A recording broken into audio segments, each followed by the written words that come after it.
two, one. Hi, my name is Darius Hampton Ross, and I am a ninth grade student here at Uplift Luna Preparatory. My name is Eddie Zamudio, and I am also a ninth grader at Uplift Luna. And we are here to talk to you about ProfCom and the digital portfolio project that we have for Unit 7. The project, we're going to be addressing the EPUS tests. The EPUS tests are a series of tests that we use in order to measure your growth among your high school years, and they're important because if you without them, then you wouldn't know where you're at or where you need to go. Next part, we'll be focusing on the projects that we've done in ProfCom over the years.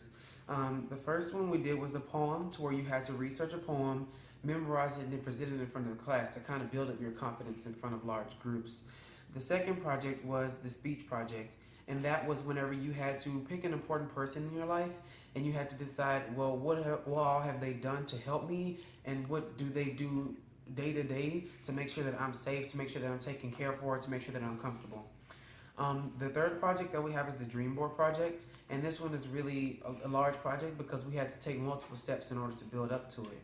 Um, in order for us to finish the Dream Board project, we compiled multiple steps onto one Dream Board to understand what we want to do for our future. Then we did the debate project, to where you had to research a controversial topic and then argue for both sides. Part of this project is analyzing the design cycle and how it helps us figure out problems that we encounter day to day. The design cycle is broken up into 4 parts: inquiring and analyzing, developing ideas, creating the solution, and evaluating. Inquiring and analyzing is basically the first step. It can be referred to a scientific experiment almost, because it allows you to ask a question and so that you can come up with and determine what your actual problem is. Whenever you're doing the developing ideas, it's basically your main planning stage, and it allows you to basically brainstorm about how you're going to solve the problem. Creating the solution is more like the experiment part. So it's basically you create what you think is going to work, and then after that, you test it out to see if it's going to see if it's effective enough.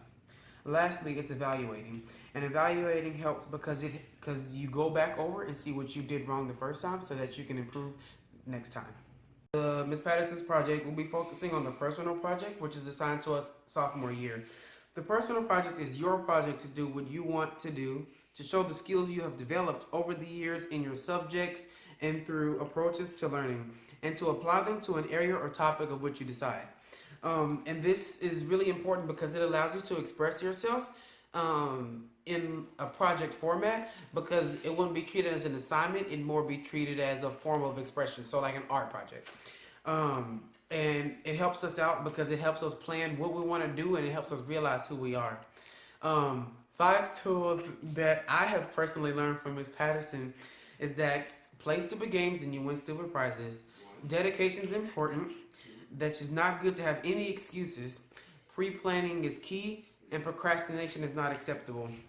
My favorite one of all of them is procrastination, because something that I personally struggle with is time management, and I think that's important to talk about and to learn and to realize, because anytime you're doing anything, the more time you have, the more quality you can put into it, which means the better outcome / better grade that you'll have. And that's what relates to the play stupid games, win stupid prizes. As far as dedication, that's one that I also take to heart because it's important, and I think that it'll help. Something that you will need to learn and master this year is growth mindset. Ms. Patterson talks about this a lot throughout the year.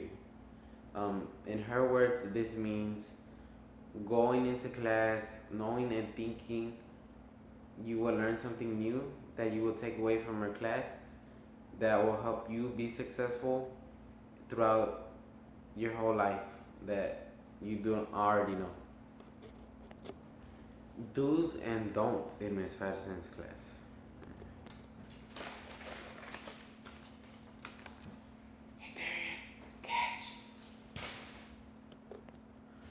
Also, do not try to talk while you're supposed to be doing your work. She will hear you. Always come into class professional with your tie all the way up and not like this. If you come in looking like this, she will make you wait outside until she has time to go lecture you for like 10 minutes. This year, I have learned that all of my classes are difficult in many different ways.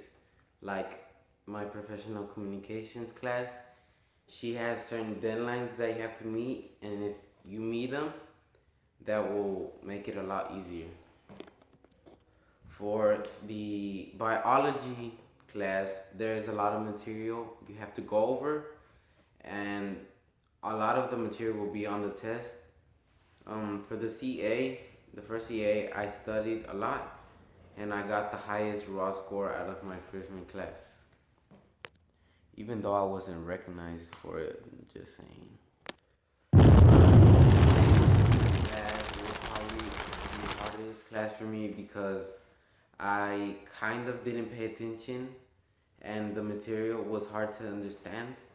But if you pay attention, you will understand the class and it won't be difficult. So pay attention in the English class.